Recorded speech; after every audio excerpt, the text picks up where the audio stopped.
Oh, 8 is enough to fill our lives with love. What is up, everybody? It is I, Alex the Boogeyman, here at Title Boxing Club Pittsburgh with your focus point.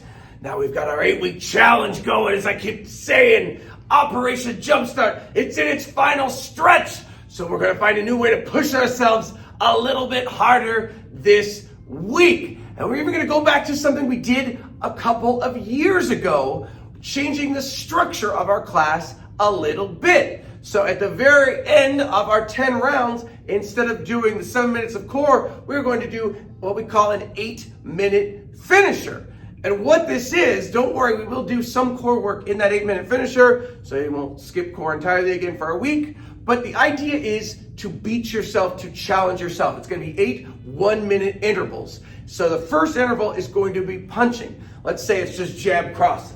So for 1 minute, I'm going to jab crosses. And my goal is to get as high a score on impact wrap as possible in that 1 minute. We'll reset the score so you'll be able to see your score. Then I'm going to do another exercise. Let's say I do sit-ups. I'm going to see how many sit-ups I can do in 1 minute. And then I'm going to get back up. I'm going to try to beat my score of jab crosses, get higher, get more points. And then I'm going to go down, try to beat my number of sit-ups. And then we'll do another set of punches and exercises, and we'll do different ones every single day. So the idea is that you're always beating yourself in the previous minute. It's a good challenge. You're gonna like it.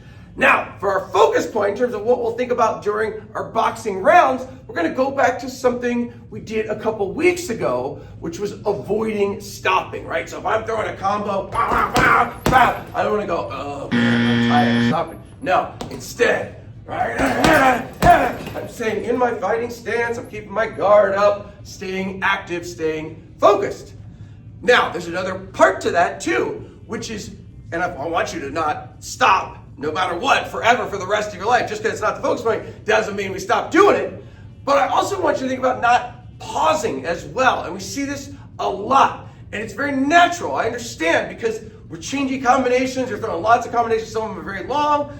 You get stuck, you get lost. But what happens is, let's say it's just jab, cross, liver shot.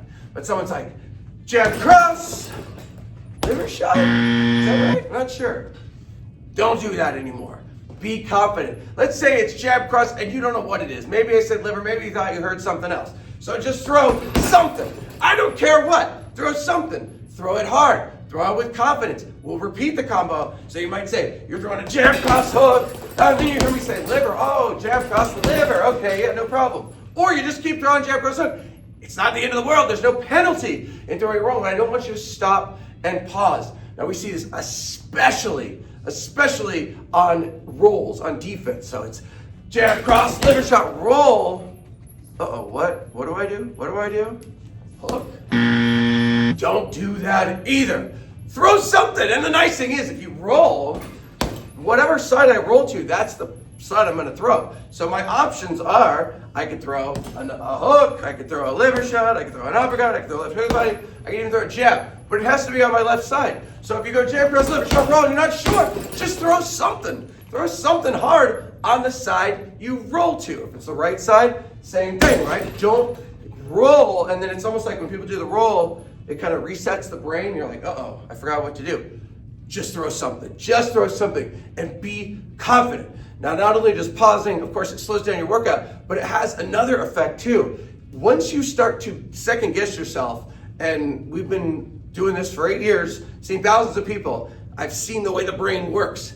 Once you start to doubt yourself and question yourself, it will start to leak into other things you do in the class. You start to feel unsure. What I want you to do is be confident, and even if it's quote unquote the wrong thing, you're still throwing it right. You're still throwing it hard. You don't want to start doubting yourself, second guessing yourself. So avoid that pause. If you're not sure what to do, throw any punch, but keep listening. You also don't want to go to the other side where it's like, okay, I can just do whatever. No, keep listening, because maybe we'll explain it better. Maybe you'll hear it the second time, and then you can always adjust. Adjusting is good too. It's good for your brain and your body. So no stopping still, no pausing, and get ready for those 8-minute finishers this week, because that's how we're gonna do it.